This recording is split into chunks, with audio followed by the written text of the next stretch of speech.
I never knew that Frank Castle, he is actually a military veteran. Basically that his family was murdered right in front of him. I never knew that. That's what set him off to be the Punisher. As difficult as it is to be a hero and save the day over and over and over again, and to not take lives, it makes me look at Spider-Man, Daredevil, Batman, and Superman so different now, because that is a very difficult thing to do every day. Even if they take the people you care about out of your life, you can easily sit here and say, oh no, I wouldn't go to vengeance, I wouldn't turn down a path of darkness. It's very easy for anybody to say that until something actually happens to make you snap, because we're all human at the end of the day. Even Superman has gone evil and became injustice. When he lost Lois Lane to Joker, oh, it's game over. Peter Parker don't get enough red because he's losing Uncle Ben, Aunt May. He's still a working class citizen. That man's struggling to pay them bills. He just got in a boxing match with Vulture and Green Goblin. He's tired. He's still not taking no lives. He's still holding back. I'm not gonna say neither side is inherently right or wrong. I don't think it's black and white, because I'm not gonna lie to you, man. As much as I aspire to be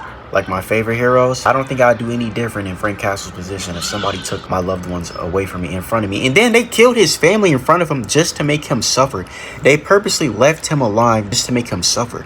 What type of sick, twisted stuff is that, man? But where are the villains that become villains because of other villains, and they only go after villains, but you still call them a villain? I wouldn't call them a villain. I call that an anti-hero. And think about it. You can't have one way or without the other.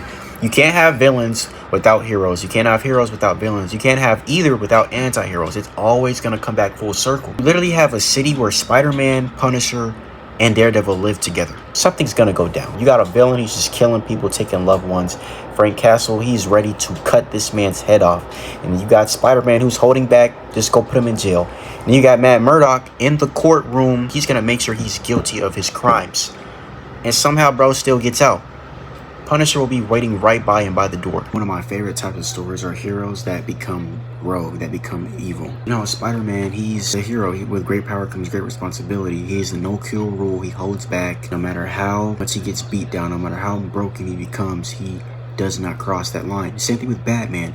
But whenever those type of guys kill, you know it's bad when Batman and Spider-Man break that rule and cross that line. Especially Batman's Jason Todd story. One of the coldest lines is when Jason Todd told Batman that he forgives him for not coming back to save him, but on God's green earth, why is Joker still alive? I felt something when he said that. I'm not gonna lie to you, bro. Batman's greatest failure, that's dark.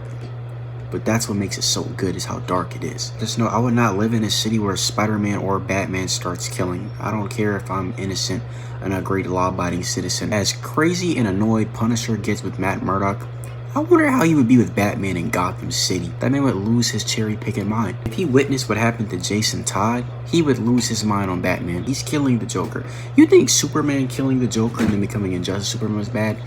I think Frank Castle would have an aneurysm if he lived in Gotham City. I honestly think Joker is worse than Bullseye from Daredevil. I don't know which one is worse, to be honest with you, because Bullseye, he's a cracked out freakazoid too.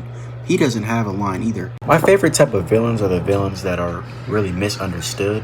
They have semi-good intentions, but their methods and acts are very villainous. Like Thanos in the MCU, he wanted to save half the universe because of what happened to his home planet. That ego, that self-belief that only I can do this. Only I have the will to make the hardest choices.